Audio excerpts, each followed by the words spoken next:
Regional Chairman achigawo chino chapakati olemekezeka bambo Patrick Zebulon Chilondola ndi akuluakulu ena amene akukamulandira wachiwiri kwa mtsogoleri wa dziko lino. Anduna oona za mayendedwe za mtengatenga ndi mtokoma nawonso afika malo ano.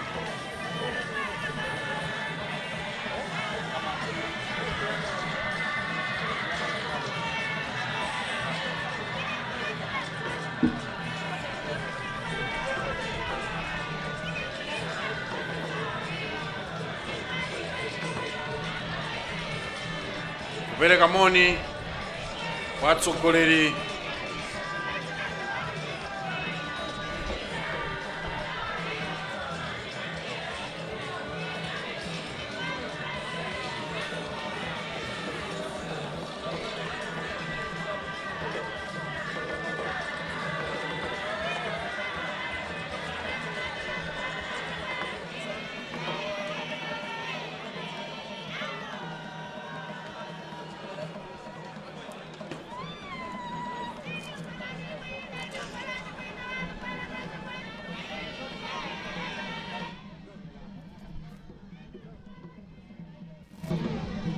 tikulandira ndi manja awiri kuchokera kuno ku Ntiti Primary School ground komatu kuli mwambo wakulu kwambiri okhazikitsatu ntchito yolambula msewu umene wa M1 kuchokeratu pa junction ya Yalumbadzi kupita mpana pa Mzimba turnoff komanso iranso pa Kacheche kukafikatu mpana ku Chiweta. Ndi tsiku la mtengo patali kwambiri ifatu mtsogoleri wa dziko lino ndithu ndamenetu akhaletu akugwira ntchito imeneyi ndithu pano pa Ntiti Primary School ground pali msonkhano ndithu umenewu ndithu wachitukuko ba mwakaneneka kuti mtsogoleri wa dziko lino hena sakhaletu afika pamalo mpano. Taonatu wachiwiri kwa mtsogoleri wa dziko lino Dr. Saulos Chilima wafika kale malo ano choncho pano ndi RC regional chairperson wapa mpandotu wa chigawo chimene chapakati wa chipani cha MCP amene wandi Patrick Zebulon Chilondola.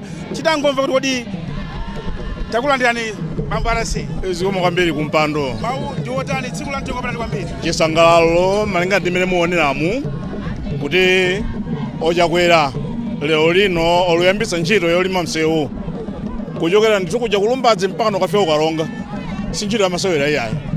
Ndiye ntchito imene ili pano ndi ntchito yaikulu zedi chifukwa wina asiye kutsutsa boma ndithu atijoyina chifukwa nkhani ili apapa ndi opsa kwambiri. Mwina mati pena kungotere basi tatsimizirani ya Malawi kale kudali chizolowezi ndizinena kuti maboma ngati akale aja kudali chizolowezi chakuti basi kungoyika mwala wakuti basi wakatenda kuti ntchito ichogwira koma muona Chakwela amene zikukhalira kuti akangoyambitsa ntchito yumakhala nthawi yomwe ijayamba. Msewu umene uli watha anthu kwachitika ngozi zambiri tere muzangoona kusangalala kwa anthu nkhani nje kuti apapa aludziwa zonena kuti tsopano ali m'manja mabwino mwa utsogoleri wabwino. Taona pano wachiwiri kwa mtsogoleri wa dziko lino, taonapo pano former vice president Kumba Kachali komanso atsogoleri zipani zosiyanasiyana mmene mumkwizano wa tonse zotanthauza zimenezi. Nanga umene uwonde kuti mwambo umene kukhala masewera ngati ndalo mwambo wakula ukatenda kuti mwambo wakula chifukwa kufika pa kuti mtsogoleri pompano wachiwiri akali pompano ndiye kuti ntchito yotsopano yakwera mtunda nkhani yakwera mtunda lero muona zinthu pano. Kodi kufunika kwa msewu umene wa M1 ndikuotani kwenikweni ku dziko la Malawi? Yeah, msewu utu ndofunikira kwambiri muludziwa zoti msewu umene unakalumikiza ife ndo zathu wa ku Tanzania. Ndiye pamene zinafika apa tsopano pakuti mpakana msewu kufika pakuti kwansanduka msampha ophera wanthu sizinali bwino. Mbuyomu ine ndikhoza kuwuzana kuti ndali phungu wa Nyumba ya Malamulo timakambirana za msewu umenewu koma kuona kuti ukuwapititsa ndalama kosadziwika kuti kodi khalidwe lotendo lolani koma nthawi ine Chakwela ndi nthawi yachitukuko. Mwina nkhani mawongezera bwana RC inetu nkhani ndiyakuti zafika posauzana wena olimbana kotsutsa kumayambana osayambana wangubwera kumakonga sipate ogwire ntchito ndi ife wanthu amene ndale za dziko lino timazitsata amene tu wapa mpando wa chigawo chapakati chipani cha Malawi Congress MCP kufotokoza zakufunika kwa msewu umene wa M1 nane muli ndine mayeso chikhadzula kuyambira paja mwanizanga Robert Kalindiza komatu amakhazisa ntchito imene ya president kuyambirako komwe anayendesa ndithu chibudosa cha chigalemolo chicha kuyendetsa kuti aonesa ntchito yeseyi yayambika. Nzanga Robert Kalindiza anatsatira nkhani yeseyi bwinobwino kumeneko imafani ngomva. Robert unali nawo kumeneko a president kuyendetsa chigalemolo chimene chimpala nsewu tanifoloza zayenda motani nkhani yeseyi yenda bwanji? Zonadi mayeso unali mwambo wopatsa chidwi kwambiri. Atangofika mtsogoleri wa dziko analandiridwa ndi akuluakulu osiyanasiyana kuphatikiza wachiwiri pa mtsogoleri wa dziko lino Dr. South Chilima amene anali pompo, komanso nduna kwabwera nduna zochuluka kuno, komanso makontrakta amene akufuna utenge nsewu umenewu. Mukudziwa inu kuti paja ugawa panayi, makontrakta onse anayi abwera ali konkuno, ndiye amafotokozera kuti nsewu sakufuna kuumanga mongoganizira oyenda pagalimoto okha, akufuna umange tingati wotambalala kuti ngakhale munthu ayenda pansi asamalimbane ndi wanjinga ya moto, asamalimbane ndi galimoto. Robert nabakoso pali nkhani yone kuti nsewu safuna ngopanga ogamba zanga ndi kugamba za kampeni kapena kuti kapena zongopanga za anthu amene ndipo pano koma kama za mbado wa mtsogolo tafoloza penepa akuti ndi chipongwe komanso mwano kumamanga zinthu pongoganizira chisankho. Chimene akufuna ndi chakuti mibado ikubwerayo amapereka chitsanzo cha nsewu omwewu. Nsewu utamangidwa olo inensa nabadwe, koma mpaka ndaupeza nsewu pamene ati pakatipa panagundika zomazira ngati nyumba ya munthu kupaka. Akuti zimenezo ayi, pakufunika zitukuko zizikhala zoyang'ana kwambiri kutsogolo, chifukwa zimenezo ndi zimene zimathandiza chitukuko cha dziko. Zanga Robert posayula pa mtsogolo dziko nakhala afikepo mpano, komano pano pabwera atsogoleri osiyanasiyana mungwizo umene watonse ndaona wachiti kwa mtsogolo wa dziko lino, komanso tonanso nditu akuluakulu nduna zosiyanasiyana za boma zikutanthauza kwambiri zimezi. Zikutanthauza mgwirizano, mumodzi muli mphamvu. Munthu mmodzi sangakwanitse kupanga zonse ekha. Chifukwa chake onsewa abwera pano cholinga nkuti aonere limodzi kuti kodi chitukuko chikuyenda motani. Zanga Robert ndaona palitu mlembi wa chipani cha MCP amene Eisenhower Mkaka tafunsa mafunso awiri kodi akuti bwanji za nkhani ngati imeneyi pa tsiku la lero lino. Ndathokoza zanga mayeso chikhadzula. Zonadi pali Eisenhower Mkaka amene ndi mlembi wamkulu ku chipani cha MCP. Kwabwera khamu la anthu kapena zikutanthauza kuti zoyankhula zanu zimakhala zoona ngati chipani? Ife tinene moona mtima, chimene timafuna kuchita ife ndi chimene anthu akumudzi aufuna, za nkhani ya chitukuko. Ndipo pokamba za nkhani ya chitukuko, msewu umene a president amadzakhazikitsa lero kuti uyambidwe kumangidwa ndi msewu wafunikira zedi mdziko lino la Malawi. Ndipo a president Dr. Razarus Chakwela chimene wachita lero kukhazikitsa ntchito yomanganso msewu uyu ndiye kuti agwira mtima weniweni wa munthu wakumudzi. Msewu umenewu unali chingerezi chake tikanati death trap, msewu umene umachititsa ngozi, linalidiwa limene limapsinja anthu ambiri ataya miyoyo msewu umenewu chifukwa nachepa. Ndipo mmene amatchula uku amene amaonetsa president, msewu ukhala wochititsa chidwi kwambiri, ukhala msewu waukulu kuposera misewu mmene imakhalira yodutsa ku midzi. Mmene amanenera amatero kuti msewu wonse mwina ukhala pafupifupi 10.8 meters, pamene msewu umakhala ka 3 meters kodutsa galimoto mbali imodzi, ka 3 meters kodutsa mbali inayi. Ndiye kuti apa tikatera president agwira msewu, chitukuko chija amatchula chija a president aukwaniritsa. Pamenepa Amalawi ndiye kuti a president awatha. Amalawi awatha president. Pamenepa amaliziratu. Ndiye kufunikira kwenikweni kwa nsewu umenewu tikuva kuti umalumikizanso mayiko osiyanasiyana. Katundu wathu wina amene sitipanga kuno ku Malawi amadutsa msewu omwewo. Zonadi msewu umenewu ndi msewu umene umatengera ku Tanzania, kumene katundu wathu wina wambiri amachokera. Tunena za mafuta amagalimoto, komanso ngakhale anthu amabusiness amene amaoda magalimoto omadzagulitsa ku Malawi kuno. Msewu umene amagwiritsa ntchito ndi umenewu. Ndiye kuti msewu umuona kuti ndi msewu ofunikira kwambiri. Komanso tikanena za ulimi, mudziwa inu kuti maboma a Lilongwe, Kasungu, Mzimba, Rumphi kumachitika ulimi wakathithi ngakhale kukaronga kumachitika ulimi wa mpunga ndekuti msewu ofunikira kuti uziyendetsa zinthu zimenezi ndi msewu umenewu wa M1. Masiku ano anthu ena akumakhalanso ndi mwayi omapanga bizinesi yogulitsa galimoto zimatulukiranso mu msewu omwewu. Akuti poyamba kumati kugula galimoto mwezi uno abwana adabo ubweretsa shoko ili m'manja. Ndinena chilungamo inetu ndasiya udutsa msewu. Munasiya? Ndimadutsira kukasiya usangapo msewu wabwino chifukwa msewu ndekuti umaona ngati magalimoto ndekuti uyika shoko lero ukamatha mwezi wadutsa kawiri katatu ndekuti mashoko onse atheratu moti pamenepa athandiza aganizira munthu wina aliyense amene amadutsa msewu ndi galimoto. Mwina mungatsimikizire zotani anthu kuti ichi nchiyambe chabe zambiri zikubwera zabwino? Amalawi limbani mtima. President Dr. Razarus Chakwela ni president amene amaganizira anthu amalawi komanso ine ndimaona ngati kuti president wandi munthu wachisomo kwambiri chifukwa mmene zubwerera zitukuko munthu sangamvetse ayi ndekuti munthu akukhala pasi nkuganizira apa patangoyamba mukumbukira inu kuti paubweranso zitukuko za Millennium Challenge kukhala misewu iwiri ikuluikulu kumpoto misewu ikuluikulu iwiri kuno pa chigawo chapakati komanso msewu wina waukulu ku chigawo chakumwera.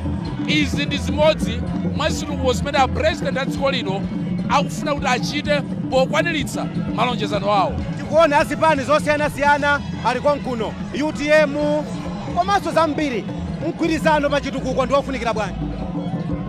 Poyambirira president wandimlera khungwa aufuna anthu tonse tikhale pamodzi ndipo pa fundo zija 5 za high 5 imodzi mwa iyo ndikuyanjanitsa dziko la Malawi.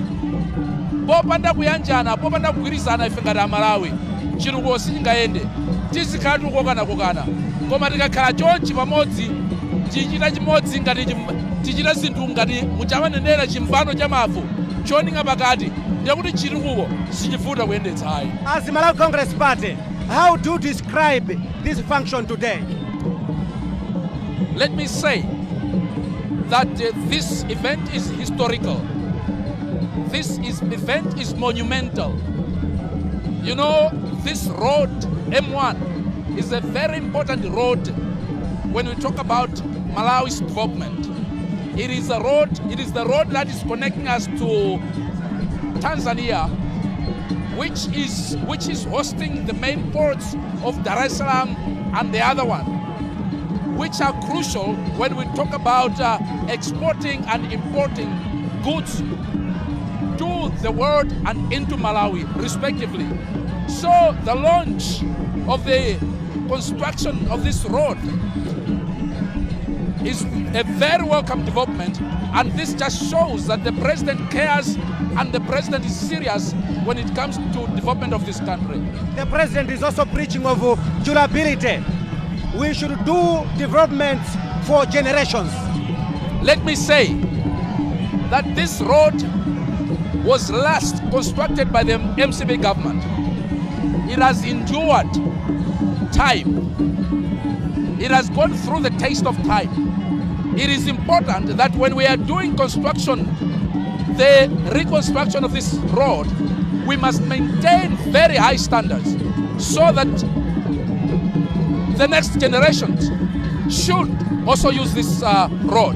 We must appreciate that we are using a loan facility, which means that next generations will also pay part of this loan. So when they are paying for the loan, they must also enjoy the use of this road.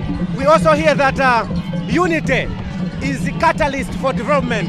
We have seen different parties here. What does it mean? The first thing that I must say is that the president is very accommodating. The president is very unifying. The president wants all of us to be together. You cannot talk of development if we are not united.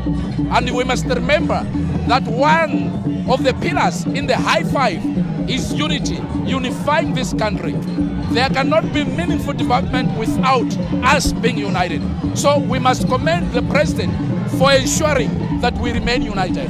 Thank you so much. Amene on the eyes and how mkaka. Amene ali mulembe wankulu chipani cha Malawi Congress. Pano ndikubwezereni kwa nzanga Mayeso Chikhatsula. Ndathokoza ndakuona makwerezera mutu. Ndathokoza kwambiri nzanga Robert. Nzanga ruwageza ndanthu osiyana ulipo khaipo sachoke yayi. Ndakumva ankaka mafolo zena kuti pakufunika kugwira ntchito mogwirizana ngati dziko. Pankhani yamasomenya ama 2063 akapapo bwanji makamaka nkhani ya chitukuko cha nsewu chimenechi. Akamakamba nkhani ya generational development akutanthauza kuti tikamayenda ngati anthu tisamayenda ngati mene makhalira nkhosa kumangozindikira pompa kuti ndafika pamwala ayi, koma kumayang'ana kutsogolo. Maloto amu 2063 atakwaniritsidwa pokhapokha ngati atsogoleri akumayang'ana kutsogolo. Akutosasewina yese pambuyo yayi wopanga chuma cha dziko ndonalisa khalezo opindulaso nkhani ngati imene umayimvesa bwanji makamaka kuti osasewina yese pambuyo yayi. Ndi chifukwa chakanena kuti pabwera anthu osiyanasiyana pano, zipaniso zosiyanasiyana zimenezo zithandiza kwambiri kuti anthu apindule ndi zinthu zimene zikuchitika kuno. Ndathokoza mbiri zanga Robert Kaniza. Panotu pali nduna ya zachuma amene wa ndi Sosten Gwengwe. Tifuna nawonso tingomva kuti nkhani ya chitukuko chimenechi iyende bwanji pokhaiwa munthu amene tingati nduna yoona zachuma mdziko muno. Ndakulandani ulemekezeka Sosten Gwengwe, nduna ya zachuma mdziko muno. Thank you. Tafotokozani nsewu umene M1 president kukhazikitsa kodi nkhani ya ndalama zimenezi kodi ziyende bwanji amene chitukuko chiyamba mwina chisiya mwatsimize bwanji ya Malawi kuno ku M1 anthu andile chitsimizo chotani ku dziko la Malawi. Ndinene kuti achakwera ndalama za project imeneyi zonse azipeza kale ndipo ndi 157 million euros imene ichokera ku European Investment Bank, komanso tili ndi ndalama yongotipatsa 40 million euros yochokera ku EU yongowapatsanso achakwera ndi Malawi kuti tiye tikoze nsewu wofunikira kwambiri ngati umenewu umene umagwiritsidwa ntchito ndi anthu ambiri mdziko muno, ndipo ukayamba nsewu umenewu palibe kuyima koma kupitirira chifukwa ndalama zake zonse zili mchimake za nsewu umenewu. Anduna taonatu pali nkhani yoti nsewu umene augawa magawo anayi, taona makontrakita osiyanasiyana, kodi chisiyeke nchotani penepa kuti nsewu umenewu uyende motero? Chifukwa chonena kuti ndalama za nsewu zilipo kale panalibe chifukwa chokhala ndi kontrakita mmodzi nkumamudikirira. Chifukwa chake mkugwirizana kwawo anaona kuti tiyike makontrakita 4 kuti ntchito izigwirika kamodzi ndi kamodzi, kuti ntchito iyende mofulumira chifukwa uwu ndi nsewu wofunikira kwambiri kuno ku Malawi. Tikukambapo nkhani ya zachuma, inunso khala nduna zachuma, nsewu umenewu ndofunika kwenikweni kotani ku dziko la Malawi? Ifeyo tikaona chuma cha dziko, misewu yofunikira kwambiri timaona kuti nsewu umene ukutitengera ife kumaboda cholinga ma imports ndi ma export azitha kuyenda, katundu ayende mosavuta kuti malonda apite patsogolo. Nsewu ngati umenewu umene umatitulutsa ku Songwe, umene umatitulutsa ku Iromba, umene umatilumikizitsa ndi maboma osiyanasiyana kuti tipange malonda, ndi nsewu umenewu wa M1 ndipo uthandizira kwambiri kuti chuma cha dziko lino chipitirire. Tikatengera mafuta obwera mdziko muno kwambiri akuchokera ku Dar es Salaam odutsanso msewu omwewu, tikaphatikiza zonsezi ndi zofunikira kwambiri pa chuma kuti dziko lino lipitirire kuyenda bwino, kuti anthu a mdziko muno apitirire kudyerera zipatso za chuma za mdziko muno. What about Minister of Finance, Honorable Sosten Gwengwe? The President today has just launched the rehabilitation of the M1 from Lumbantsenov up to Chiweta. Tell us, how crucial is this road network? So this is a very important road, and let me say that the finances for this road are coming from the European Investment Bank, about 157 million euros, but there's also a grant from our colleagues, the EU, about 40 million grant. So the money is intact, and there are 4 contractors that will be doing this job simultaneously, simply because we want this road to go as fast as possible because it has taken too long to renovate this M1 road. We have seen the road being shared to various contractors. What's the aim behind? Well, it's all about doing this road in a record time because of the importance of a road like the M1. And let me say that this corridor is a very important economic corridor because it links us with the port of Dar es Salaam for our imports, for our exports. It's a very important road because it gets us to Songwe, it gets us to Iromba, but it also connects many districts into this kind of road. So the road network really must be summed up by the renovation of this M1 road, and this is the time. And we are thanking our President Chakwela for making sure that this dream becomes a reality for the people, not only in the north, not only in the central region, but the people of Malawi, because it's an important road for everyone who is Malawian. Minister of Finance, as far as you be the Minister of Finance, do you have anything to add as far as road network is concerned in Malawi? Only to say that we are going through turbulent times. It is a time that all of us as Malawians, we should rally behind each other. We are not the only country that is going through economic turmoil, but the resilience of the people of Malawi is what is going to get us through. Let's stick together. We have a very strong leader with a vision. Let's rally behind Dr. Chakwela and make sure that his vision is translated into reality on the ground. And this road is one such demonstration that we have a leader who has the people of Malawi at heart. And una mwatsimizabe anthu mdziko la Malawi kuti akhakuti mavuto osiyanasiyana nzotheka kupitirizabe ndi chitukuko mdziko muno. Ndinene kuti maiko ambiri akudutsa mu mavuto osiyanasiyana azachuma. Chimene chingatifikitse ife kuti tipambane ndi kuti tonse ngati Amalawi tithandizane ndi kugwirana manja. Tili ndi mtsogoleri wathu Dr. Razarus Chakwela amene ali nawo masomphenya osintha dziko lino. Tiye tonse timuthandizire ndipo tikhale pambuyo pake kumpatsa support.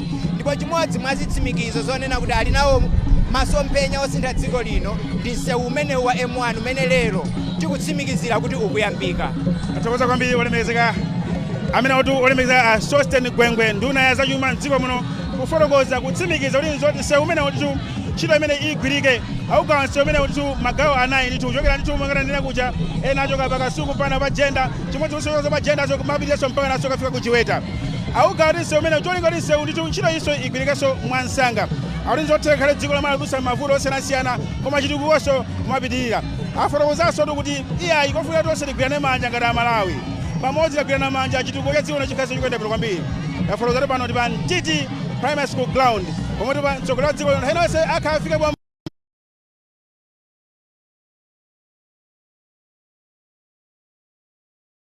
kuti mmene amayankhuliranso anduna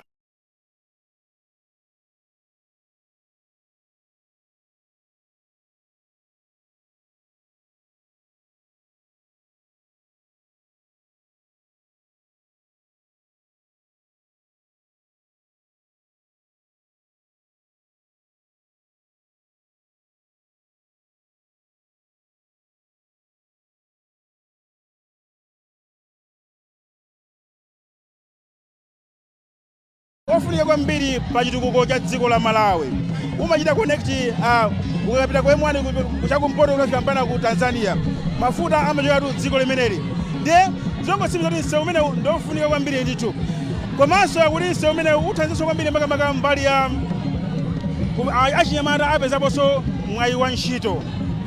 Msewu umene ukamagwira ntchito imene ndithu achinyamata ambiri apezanso mwayi wa ntchito ndithu ndiye kubwera kwa msewu umenewu ayi ndizofunika kwambiri. Munga afotokoza panabwera anduna zachuma afotokoza kuti ndalama zonse zilipo kuchokera tu ku European Investment Bank zomwe zigwira ntchito imeneyi.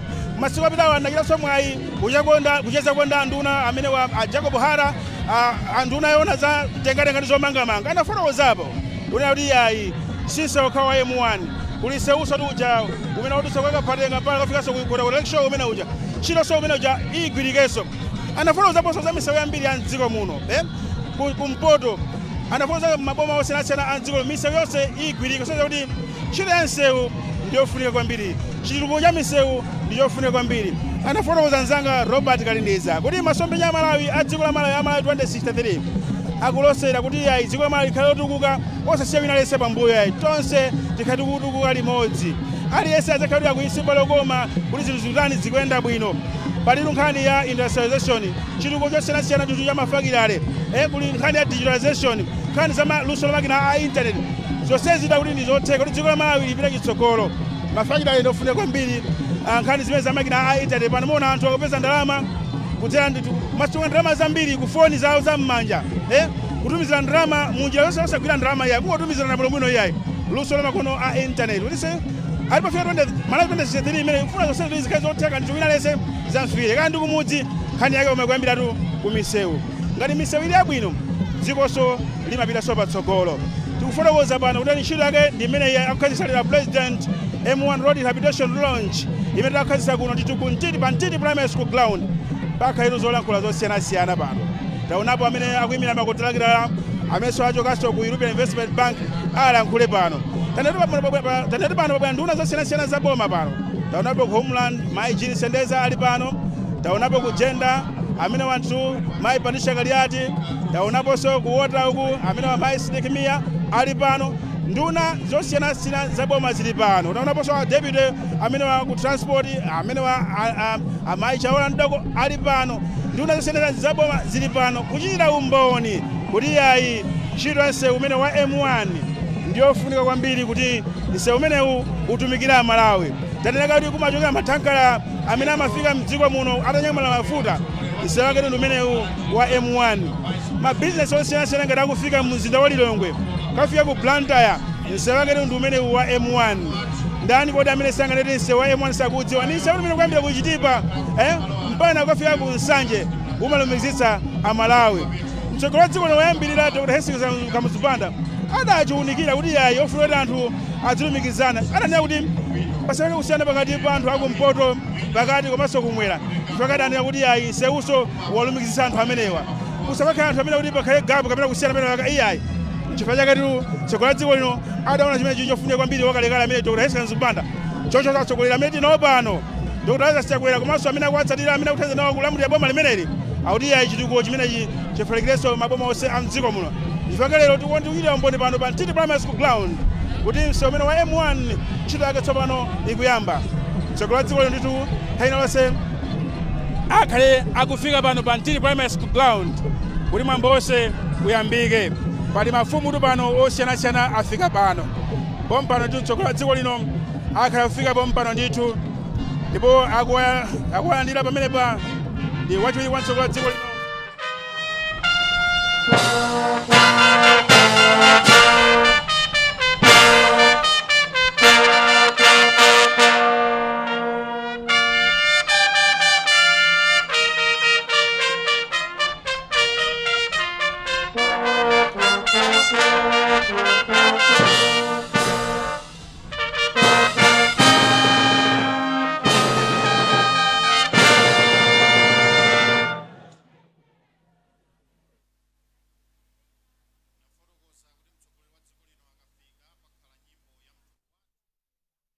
Ayimbe a Malawi Police Brass Band komanso Malawi Police Choir imene ayimbe nyimboyi ndipo tiyimba mavesi wonse atatu a nyimbo ya fuko lathu.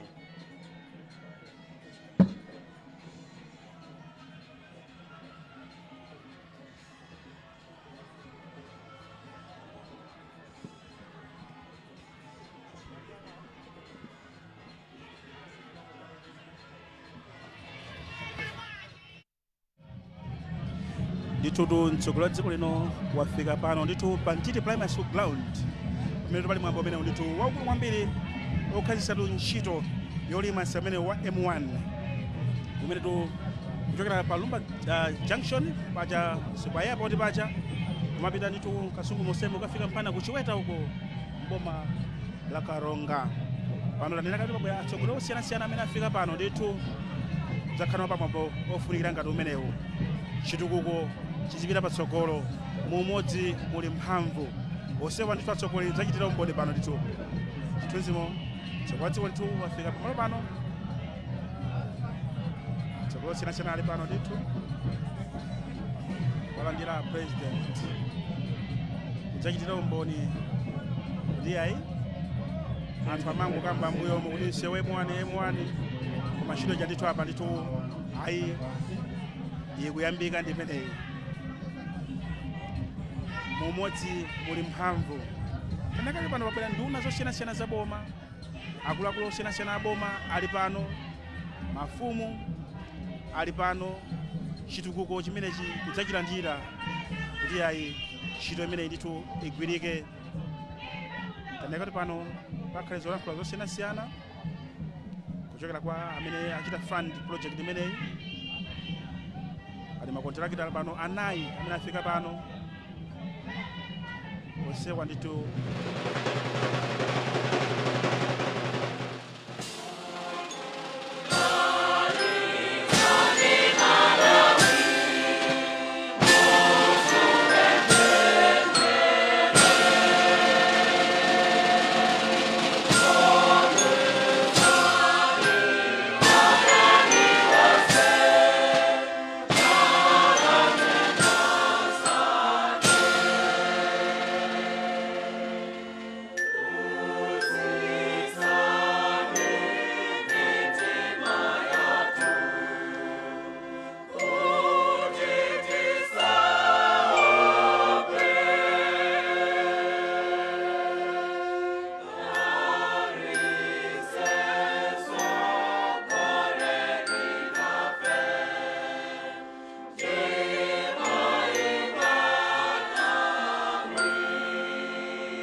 nyimbo ya mtundu wathu zoti mwambo onse tsopano kuyambika kumeneko tikupekeni m'manja mwa director of ceremonies.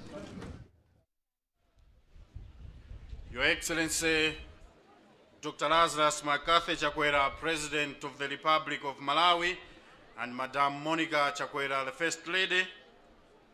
Your Honor Dr. Saulos Klaus Chilima, Vice President of the Republic of Malawi. Your Honor Kumbo Hastings Kachali, former Vice President of the Republic of Malawi and President of Freedom Party. Honorable Jacob O'Hara, MP, Minister of Transport and Public Works. All cabinet ministers and deputy ministers here present,